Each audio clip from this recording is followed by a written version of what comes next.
22 de maio de 2010. O lado norte do Everest estava assustador. O vento rasgava as barracas, cilindros de oxigênio chiando, alpinistas apertando as botas para o avanço final rumo à zona da morte.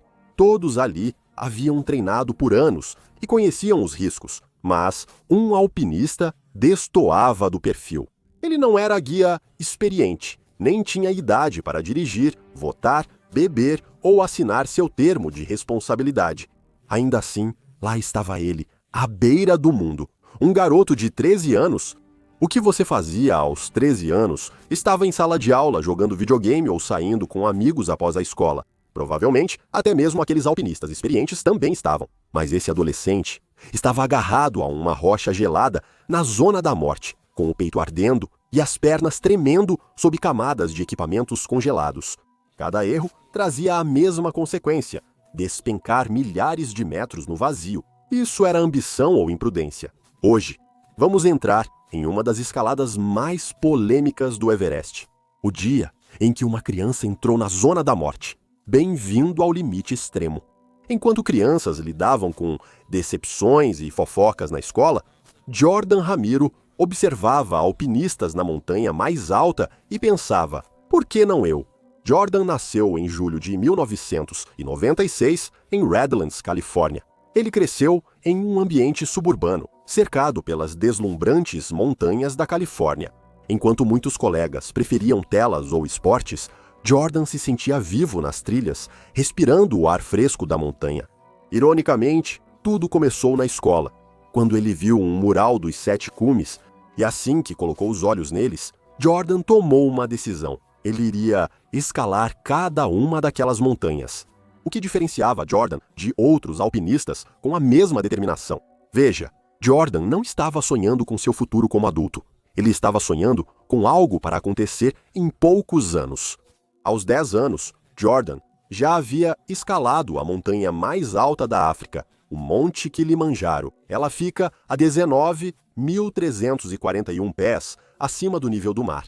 O Kilimanjaro é menos técnico que o Everest, mas continua difícil para uma criança de 10 anos. O ar é rarefeito perto do topo, e muitos adultos desistem por causa do mal de altitude. Mas Jordan continuou, passo após passo, até que ficou bem no topo. Essa foi a primeira grande experiência dele com o ar rarefeito, e ele sabia que não seria a última. Após deixar o Kilimanjaro, Jordan encarou seu próximo desafio na Austrália. O Monte Kosciuszko, com 2.228 metros, é menor que o Kilimanjaro, mas o clima instável fazia até alpinistas experientes desistirem. Mas mais uma vez, Jordan chegou ao topo. Depois veio o Monte Elbrus, a montanha mais alta da Europa, com 5.642 metros de altura. O Cáucaso russo abriga o Elbrus, onde tempestades podem prender alpinistas por dias. Para Jordan, foi mais um teste de paciência e resistência. Jordan, com só 11 anos, já escalava montanhas que muitos adultos nunca tentaram. Em dezembro de 2007, ele viajou para a América do Sul para enfrentar o Aconcagua, na Argentina. Com 22.841 pés de altitude, o Aconcagua é o pico mais alto fora da Ásia e é famoso por seus ventos brutais. Ela é chamada de Montanha da Morte devido ao alto número de alpinistas que a subestimam e não sobrevivem para contar. Jordan enfrentou a mesma altitude e riscos que qualquer um até o cume. Com 20.310 pés, Denali é uma das montanhas mais desafiadoras do mundo. O tamanho e a proximidade com o Círculo Ártico tornam o ambiente hostil. As temperaturas caem muito abaixo de zero e tempestades chegam sem aviso. Para uma criança de 11 anos, essa escalada excedeu os limites físicos. Jordan chegou ao topo em segurança, riscando Denali da lista. Agora, ele tem 2 picos restantes para terminar a lendária lista: Vince e Massif, na Antártida. E o mais alto de todos os picos, o Monte Everest. O Everest, com 8.848 metros, é bem diferente. A montanha é perigosa, com corpos espalhados por todo lado. Aos 13 anos, Jordan já tinha um currículo que poucos montanhistas bem mais velhos poderiam igualar. Quando chegou à adolescência, ele já havia escalado 5 dos 7 cumes. Agora estava pronto para outro desafio, o infame Everest. Para se preparar, Jordan treinou em casa por longas horas, com o incentivo de seu pai, Paulo Ramiro, e de sua madrasta, Karen Lundgren. A determinação de Jordan permaneceu forte. Logo, a pergunta deixou de ser se Jordan escalaria o Everest para quando ele escalaria.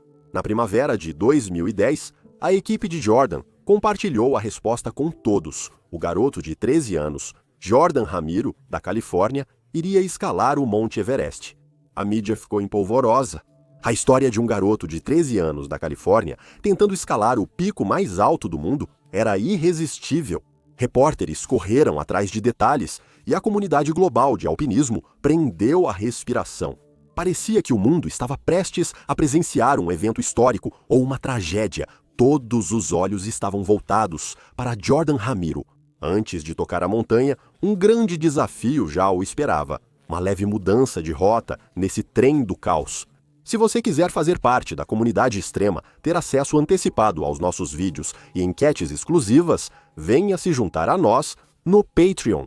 Nos vemos lá. O Nepal já proibiu alpinistas menores de 16 anos na rota sul do Everest. As autoridades achavam que as crianças não aguentariam um desafio tão estressante. No Tibete, ao norte, o governo chinês não impõe idade mínima. A North Ridge é menos lotada que a rota sul do Nepal, mas é mais difícil. Veja o motivo. Ventos fortes, frio intenso e maior distância ao cume desafiam os limites dos alpinistas. O pior é que o lado sul oferece resgate de helicóptero em caso de desastres, mas o lado norte não. Ao se comprometer com o lado tibetano, você fica por sua conta. A equipe de Jordan tinha seu pai atlético, Paulo, sua madrasta, Karen, e 3 Sherpas, Aum Pesang, Lama Dawa e Lama Karma. Apesar de não ser montanhista, Paulo era paramédico de helicóptero com treinamento em medicina e resgate em alta altitude. No tempo livre, Paulo e Karen gostavam de correr ultramaratonas e participar de corridas de aventura. Eles já conheciam todos os perigos do Everest. Essa equipe virou a salvação de Jordão e, em muitos aspectos, a única barreira entre ele e a montanha. Em abril de 2010, a equipe chegou ao acampamento base no lado tibetano, a cerca de 17 mil pés de altitude. Agora, para a maioria das pessoas, essa altitude por si só já seria sufocante. Dores de cabeça, tontura e náusea costumam aparecer mais cedo do que aconteceriam no lado nepalês. Muitos alpinistas vão ao acampamento base, chamam de trilha e partem. Para Jordan, porém, era apenas o início. Desde o acampamento base, a rota subia em etapas. A próxima parada era o acampamento base avançado, a cerca de 21.300 pés de altitude. A subida entre eles é uma caminhada brutal por moraínas e gelo. Imagina os pulmões de Jordan lutando contra o ar rarefeito, seus passos ficando mais lentos por causa das botas pesadas e das roupas necessárias para sobreviver em temperaturas abaixo de 0. Nessa altitude, o corpo não se recupera totalmente. O acampamento base avançado é considerado um dos lugares mais desolados da Terra. As barracas ficam sobre rocha e gelo, cercadas por geleiras e cristas que bloqueiam o horizonte. O vento sacode a lona à noite, soando como um rugido constante. Aqui, Jordan concedeu entrevistas, sua voz crepitando em telefones via satélite. O processo a partir daí não era o avanço final, rumo ao cume, mas sim um ciclo conhecido como aclimatação. Alpinistas subiam e desciam entre acampamentos mais altos. Eles subiam novamente, devagar, treinando seus corpos para lidar com menos oxigênio. Sem a devida aclimatação, o cérebro incha, os pulmões se enchem de líquido e a morte chega rapidamente. O corpo jovem de Jordan precisou se adaptar como o de qualquer adulto. E, sob o olhar atento do pai e dos Sherpas, ele conseguiu. A rota mais alta tinha o acampamento 1 e o acampamento 2 na crista norte. A mais de 23 mil pés, o ar tem apenas 40% do oxigênio do nível do mar. Cada passo exige esforço consciente. Até comer se torna um desafio, já que o corpo rejeita o alimento de que precisa desesperadamente como combustível. Jordan aprendeu a forçar a ingestão de calorias, beber neve derretida e se mover em ritmo que conserva sua força. A subida do acampamento 2 para o acampamento 3 e, eventualmente, para o acampamento 4 exigiu tudo da equipe. Eles cruzaram neve interminável e ventos ferozes. Um erro poderia fazê-los cair milhares de metros. O acampamento 3, a cerca de 27 mil pés, já está na zona da morte, onde o corpo não sobrevive por muito tempo. Mas o acampamento 4, o mais alto deles, seria o ponto de partida. O acampamento 4 está a 27.200 pés, logo abaixo da pirâmide do cume. Aqui o céu fica de um azul mais escuro e o ar parece como respirar por um canudo. Corpos humanos se decompõem rápido aqui. Músculos se desgastam. O julgamento falha e alucinações são comuns. Para Jordan, foi o teste final. A equipe parou ali, mas descansar não seria o termo ideal. Na zona da morte, alpinistas não conseguem dormir e deitam nas barracas com o coração acelerado. Imagino que Jordan e sua equipe passaram a noite acordados, ouvindo sua respiração pesada e o vento lá fora. Após semanas de preparação, rotações e esperando o tempo melhorar, a decisão foi tomada. Em 21 de maio de 2010, sob o céu negro da noite, Jordan e sua equipe deixaram o acampamento 4 e começaram a subida ao cume. A 27.200 pés de altitude, a linha entre sobreviver e colapsar é muito tênue. O corpo humano não foi feito para este lugar. Os músculos se desgastam mais rápido do que se recuperam. O cérebro falha aos poucos pela falta de oxigênio. Jordan e sua equipe treinaram em tendas de alta altitude, restando apenas descobrir se foi suficiente. Jordan Ramiro prendeu-se à corda e deixou a tenda para o frio da escuridão. A escalada começou logo após a meia-noite por necessidade, não por escolha. A ascensão pelo lado norte normalmente começa à noite para aproveitar a luz do dia na descida. O frio era intenso, mas a equipe o aceitava bem. O frio intenso indicava neve e gelo mais firmes, reduzindo o risco de avalanches ou desmoronamento das cristas. Ainda assim, o termômetro marcava perto de menos 30 graus Fahrenheit. E o frio era muito pior. As lanternas de cabeça criaram túneis de luz na escuridão. Só se ouvia o rangido dos crampons no gelo e o chiado do oxigênio nas máscaras. Os passos de Jordan eram pequenos e calculados, e naquela altitude, cada passo parecia uma corrida de longa distância. A subida do acampamento 4 começava por encostas íngremes de neve até as cristas mais altas. Ali, o terreno era inclinado, forçando Jordan a cravar o pé no gelo a cada passo. Abaixo, o chão sumia na escuridão, um vazio prestes a engolir quem escorregasse. Cordas presas à montanha davam certa segurança, mas só se cada mosquetão, nó e movimento fossem perfeitos. Quando chegaram à primeira grande crista, o corpo de Jordan já estava reagindo. Seu peito arfava e as pernas tremiam sob camadas de equipamento. E ainda assim, passo a passo, ele continuava subindo. Ao seu redor, outros alpinistas estavam desistindo. Congelamento, exaustão e medo se acumulavam. Mas a montanha só permite a entrada dos fortes e dos teimosos. No início do amanhecer, a barreira mais infame da Aresta Norte apareceu no horizonte. O primeiro degrau se eleva a quase 8.500 metros de altitude. É uma parede íngreme, de rocha e neve, que faz os alpinistas se arrastarem de mãos e joelhos, segurando-se a pedra congelada com músculos sem oxigênio. Jordan se aproximou dela com os Sherpas, guiando cada passo. Um passo em falso aqui, um aperto errado, pode acabar com tudo, dizem os alpinistas. O primeiro passo é onde o medo parece real. Seu coração dispara não só pelo esforço, mas também pela consciência de que qualquer erro pode se tornar um desastre. Jordan se puxou centímetro por centímetro, com o crampon raspando na rocha, enquanto suas mãos enluvadas agarravam apoios gelados. O Sherpa o estabilizou e as cordas eram sua única proteção contra uma queda fatal. Após o que pareceu uma eternidade, ele pulou no topo. Um obstáculo superado, restam 2. Após o primeiro degrau, a crista se estendia como fio de faca. De um lado, uma queda para o Tibete, do outro, um mergulho para o Nepal. O caminho tinha apenas alguns metros de largura, às vezes menos, obrigando Jordan a se equilibrar, enquanto o vento quase derrubava seu corpo de 13 anos. Cada rajada lembrava que o Everest é implacável. Horas passaram enquanto avançavam lentamente ao próximo desafio.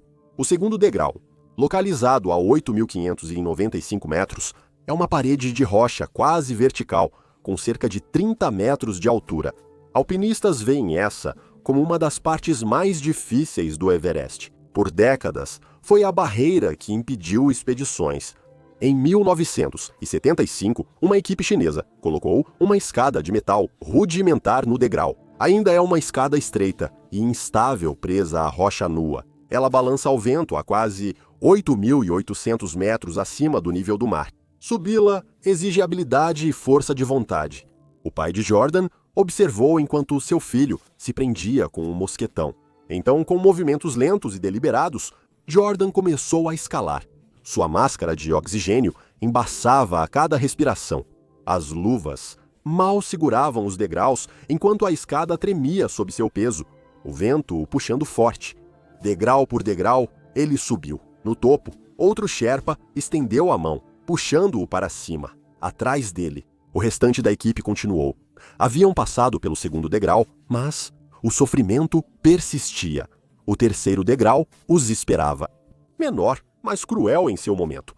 A cerca de 8.700 metros, esse afloramento rochoso aparece quando os alpinistas já estão quase exaustos. Os músculos queimam e o cérebro implora para parar.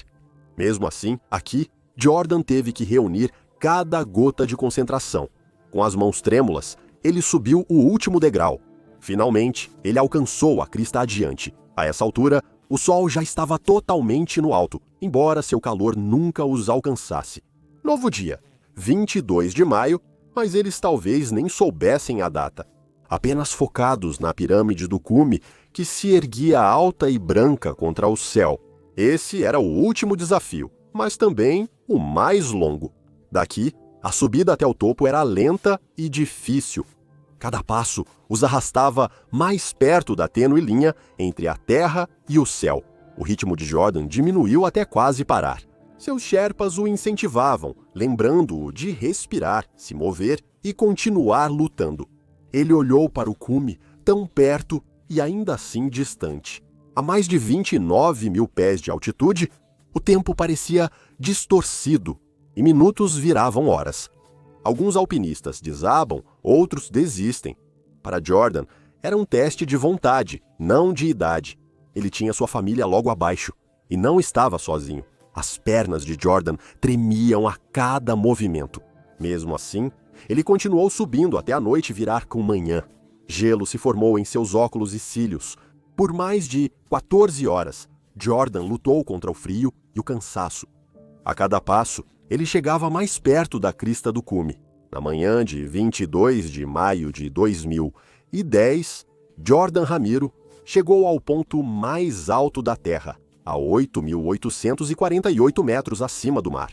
Aos 13 anos e 10 meses, ele foi o alpinista mais jovem a chegar ao cume do Everest. Só posso imaginar o orgulho do pai dele ao chegar ao cume junto com o resto da equipe. O topo do Monte Everest não é um local para comemorar, pois é muito pequeno e exposto. Alguns passos errados podem levar a quedas no Tibete ou Nepal, milhares de metros abaixo. O ar é tão rarefeito que, mesmo com oxigênio, cada respiração parece afogamento. Mesmo assim, Jordan aproveitou o momento da vitória, lembrando que já não era só um sonho. Em poucos minutos, os Sherpas instruíram todos a começarem a descida. Apesar de quão perigosa tinha sido a subida, a descida não era nada melhor. Na verdade, mais alpinistas morrem na descida do que na subida. Jordan se prendeu novamente às cordas fixas e começou sua cuidadosa descida. Passo após passo, ele e a equipe refizeram o caminho. A notícia do cume de Jordan Ramiro se espalhou rapidamente. A imagem de um garoto, recém-adolescente no topo do mundo, cativou a mídia. As manchetes ressaltaram sua conquista, tornando-se uma história inspiradora de determinação para muitos. Mas foi quando Jordan desceu que percebeu que nem todos comemoraram ou aprovaram sua escalada. Psicólogos infantis e montanhistas experientes demonstraram preocupação. Todo ano, dezenas de alpinistas adultos morrem no Everest por quedas ou mal da altitude. Segundo esses críticos, levar uma criança de 13 anos a esse ambiente é imprudente e irresponsável. O principal debate era sobre consentimento e responsabilidade. Muitos pensavam que Jordan foi influenciado pelo pai e questionavam se uma criança tão nova entende os riscos de escalar o Everest. Será que ele sabia o que era entrar na zona da morte ou só seguia as ambições da equipe? Paulo Ramiro, pai de Jordan, defendeu a escalada com unhas e dentes. Ele destacou os anos de preparação de Jordan, as montanhas que ele já havia conquistado e a paixão do filho pela aventura. Ele disse que Jordan treinou mais duro do que a maioria dos adultos. Ele também sabia exatamente o que estava enfrentando. Ainda assim, as críticas não diminuíram. E o que foi ainda pior foi o que aconteceu em seguida. A Associação de Montanhismo da China-Tibete elevou rapidamente seus limites de idade. Alpinistas menores de 18 anos estão proibidos de escalar o Everest pelo lado norte. Jordan fechou a porta e após sua escalada, e nenhuma criança repetiria seu feito. Apesar da reação negativa, Jordan continuou perseguindo seu sonho de alpinismo. Ele ainda queria conquistar os 7 cumes. O Everest não foi o último. O Monte Vinson, na Antártica, ainda restava. Em dezembro de 2011, Jordan, aos 15 anos, atingiu o topo gelado do Vinson a 16.050 pés. Com essa última escalada, ele se tornou a pessoa mais jovem da história a completar os 7 cumes. Foi um recorde que serviu tanto de inspiração quanto de polêmica. Era um recorde impossível de ser quebrado ou tentado após as restrições de idade nos dois lados do Everest. Mas recordes nunca foram a intenção de Jordan. Ele era apenas um garoto com um sonho. A escalada de Jordan Ramiro no Everest segue sendo um dos eventos mais comentados do montanhismo. Foi uma conquista extraordinária de preparação, coragem e determinação juvenil. Ou seria um exemplo de adultos forçando uma criança cedo demais a um mundo de riscos que ela mal compreendia.